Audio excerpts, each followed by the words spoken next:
ভাই ভাই কোন করে দেন না ভাই, আমাদের না আমিও উত্তর দিই সবাই দাঁড়িপাল্লাতে ভোট দিবে, ঠিক আছে? ঠিক আছে তো? ও বিটু ভাই, ও বিটু ভাই,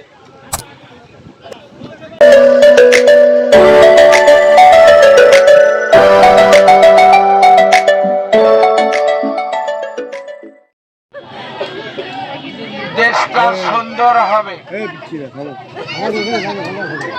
অনেকেই এই দেশটাকে লুটপাট করে খেয়েছে। আমরা আপনাদেরকে একটা মানবিক বাংলাদেশ, দুর্নীতিমুক্ত বাংলাদেশ এবং নিরাপদ বাংলাদেশ আমরা উপহার দেব ইনশাআল্লাহ। সবাই আমাদের জন্য দোয়া করবেন। আগামী 12 তারিখে সবাই দাঁড়িপাল্লায় ভোট দেবেন ইনশাআল্লাহ। দোয়া করি আল্লাহ আপনাদের ভালো রাখুন, আপনাদেরকে যেন কেউ কিনতে না পারে খিচড়ি খাওয়ায় টাকা দিয়ে। ন্যায় ইনসাফের পক্ষে থাকবেন, ইনশাআল্লাহ এই দেশটা ভালো হবে। আর যদি আবারও দুর্নীতিবাজদেরকে ভোট দেন, দেশের এই অবস্থাই থাকবে। আশা করি আপনারা বিবেক দিয়ে সিদ্ধান্ত নেবেন। আসসালামু আলাইকুম ওয়া রাহমাতুল্লাহ। আমাদের কি অবস্থা, যেখানে দুর্নীতি হবে না সেখানেই ভালো হবে কাজ। আমার খেলা তো ভাই দেখিস, এই এলাকাটা তো ভাই দেখিস।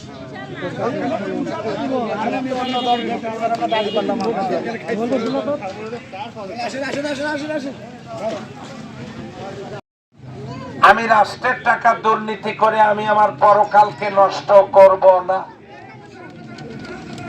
আপনাদের কাছে ফ্যামিলি কার্ড নিয়ে এসে ধোকা দেবে, এই ধোকায় আপনারা ভুলবেন না।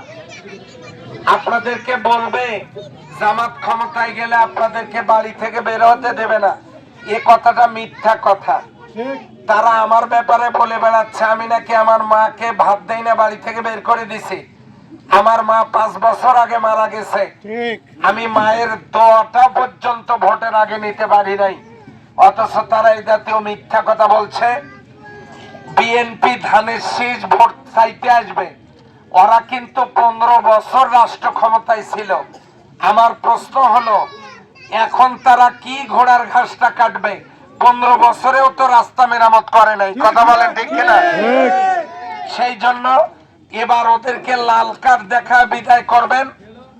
আর আমি ভাই ভাই কোন করে দেন না ভাই, আমাদের না আমিও উত্তর দিই সবাই দাঁড়িপাল্লাতে ভোট দিবে, ঠিক আছে? ঠিক আছে তো? ও বিটু ভাই, ও বিটু ভাই।